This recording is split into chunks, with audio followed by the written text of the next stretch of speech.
Le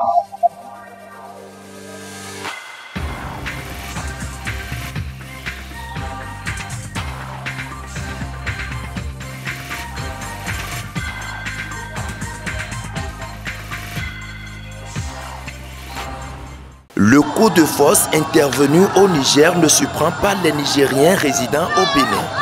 Pour certains, l'absence de la paix et la sécurité seraient les causes majeures qui ont provoqué le mécontentement des militaires qui ont déchu le président Mohamed Bazoum. Bon, les problèmes qui se posent là-bas, les paysans n'arrivent même pas à travailler dans leur champ. Il y a certains paysans que les malfrats viennent ou les djihadistes viennent là-bas, ils les tuent dedans. Et il a renvoyé les gens, plus de 11 000 et quelques, les gens qui sont raffolés dans leur village. Donc tout ça là, nous ne sommes pas d'accord pour ça. Aujourd'hui maintenant, le Niger rentre dans ce sillage-là. Bon, ce ne sont pas des choses à douter parce que dans la mesure où la population a donné plusieurs fois des alertes et on ne les écoute pas. Et aujourd'hui, l'armée a décidé de prendre ses responsabilités. Moi, je vois que c'est quelque chose de salutaire parce que dans la mesure où on ne peut pas être en train de sauver une seule personne et que la nation va périr. Donc c'est sur ce plan-là que moi, je dis vraiment, c'est une révolution. Ce qui empêche la paix au Niger, vous voyez, le Niger a de l'uranium. Les richesses aujourd'hui au Niger ne sont pas réparties.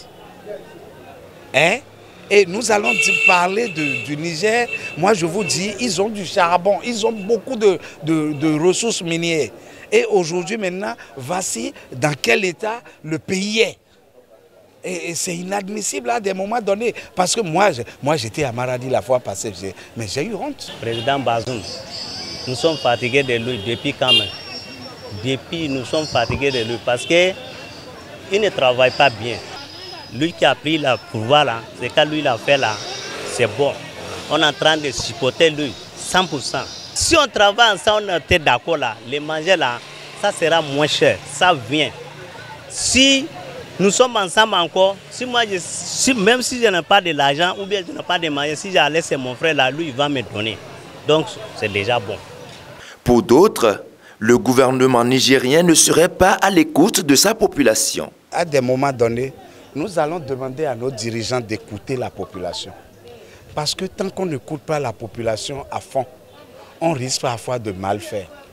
Et les réalités sur le terrain et les réalités au bureau ne sont pas les mêmes. Nous allons demander à nos dirigeants que seule la nature et Dieu et les mains de nos ancêtres qui peuvent choisir des personnes qui sont sensibles. Je dis sensibles. La sensibilité humaine, elle est très très importante. Parce que tant que vous n'aviez pas une sensibilité humaine, l'autre a un problème, vous ne voulez pas comprendre et que vous êtes en déphasage, c'est un problème. La population, c'est autre. Le pouvoir, c'est autre. C'est deux choses différentes. Donc, le pouvoir, parfois, comment vous appelez, s'impose. Mais le peuple n'aime pas parfois l'imposition et c'est ça qui amène cette détonation aujourd'hui. Je suis un Nigérien, je ne peux pas aller dans mon village. Parce qu'il y a des terroristes. Il y a des trolls, les gens comme ça. Parce que des fois, quand ils tombent dans le village, en même temps, les gens viennent te chercher à aller te tuer. Donc comme ça, là, on ne peut pas te dire que vous avez des pays.